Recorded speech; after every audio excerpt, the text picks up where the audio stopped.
নমস্কার। আশা করছি সকলেই খুব ভালো আছেন। আমি পায়েল, আর আজকে আপনাদের সামনে হাজির হয়ে গেছি আরও একটি নতুন রান্নার রেসিপি নিয়ে। আজকের রেসিপি হলো কাঁচকলার বড়া। তো দেখতে থাকুন কিভাবে বানাচ্ছি। তো ফার্স্টেই এখানে আমি নিয়ে নিয়েছি একটা কাঁচকলা আর একটা আলু। এগুলোকে দেখুন এইভাবে কেটে নিয়েছি। এখন এই কাঁচকলা আর আলু একটা সিটি দিয়ে নিলাম। এবার দেখুন একটা স্ট্রেনারের সাহায্যে ছেঁকে নিলাম। এখানে নিয়ে নিয়েছি গ্রেট করা আদা, কাঁচা লঙ্কা কুচি আর ধনেপাতা। এবার একটা পাত্রের মধ্যে কাঁচকলা আর আলু একটু ভালোভাবে মেখে নেব।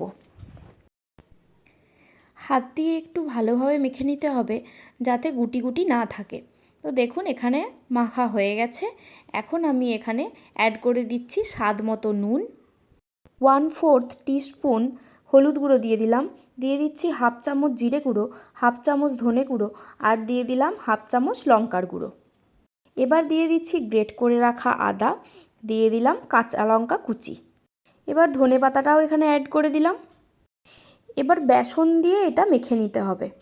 আপনারা বেসনটা এখানে প্রয়োজন মতো দেবেন। আমি এখানে 1.5 চামচের মতো বেসন ইউজ করলাম। বেসন দিয়ে সমস্ত উপকরণ একটু ভালোভাবে মেখে নিতে হবে। ভালোভাবে মেখে নেওয়ার পরে আমি এটা 10 মিনিটের জন্য রেস্টে রেখে দিলাম। 10 মিনিট পর এখানে ফ্রাইং প্যান বসিয়ে দিয়েছি, তার মধ্যে দিয়ে দিলাম সাদা তেল। সাদা তেল গরম হয়ে এলে ঠিক এই রকম আকারে বড়াগুলি গড়ে নেব। একটু চ্যাপটা চ্যাপটা করে গড়ে কড়াইয়ের মধ্যে দিয়ে দিচ্ছি।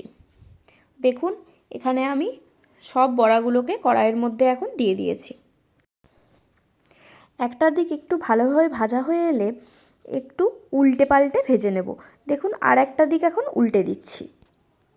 গ্যাসের ফ্লেমটা এই সময় অবশ্যই আপনারা লো ফ্লেমে করে রাখবেন, না হলে কিন্তু হাই ফ্লেমে গ্যাস রাখলে বড়ার উপরগুলো খুব তাড়াতাড়ি ভাজা হয়ে যাবে এবং ভিতরের দিকগুলো কাঁচা থেকে যাবে, তখন এটা খেতে ভালো লাগবে না।